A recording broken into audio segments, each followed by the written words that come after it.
Dharam is the greatest science. Hundreds, and in some cases, thousands of years ago, visionaries revealed to us what scientists are just now heralding as their latest discovery. The visionaries simply closed their eyes, sat comfortably in meditation, and described what they saw.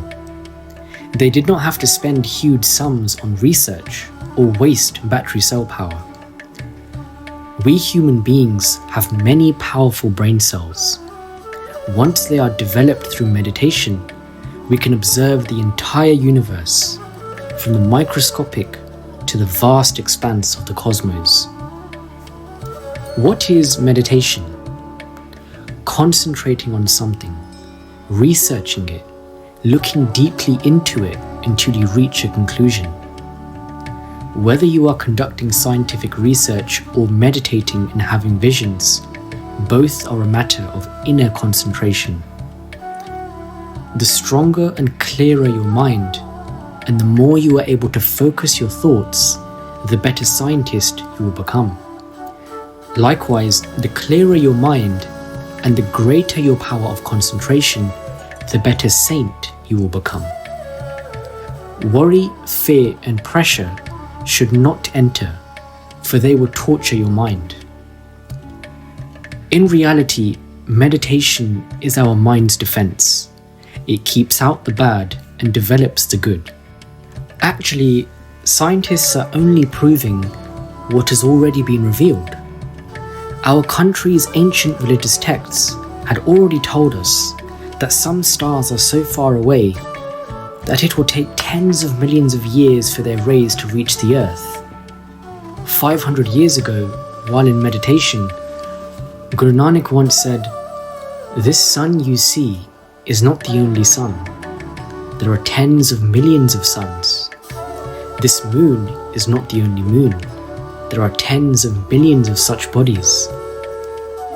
When you see that celestial drama, you begin to think about this earthly drama in which we live. This is just a tiny speck in the vastness of the cosmos.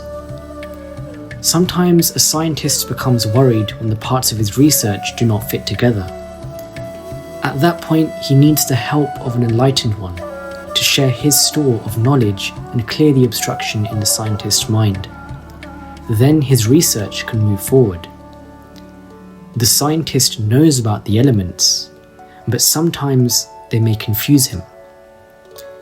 Inner spiritual knowledge will never confuse a person. Unfortunately, though the fields of the scientist and the saint are related, they never collaborate. The scientist feels, "I am so learned. Why should I sit with an illiterate person?" For his part, the saint feels, "The scientist is an atheist. What have I to do with him?" Where there is Dharam, oceans and oceans of knowledge have coalesced. It is our misfortune that we have not been able to explain Dharam in a way that scientists could understand. Both the scientist and the saint are studying the universe. The scientist studies its components. The saint studies the one who made them. But both conclude that no matter how much they have discovered, there is still endless vastness beyond. When the scientist and the saint ultimately sit together, the knowledge of the universe will increase and humanity will benefit greatly. Then the scientist will start believing in God. The saint already does so.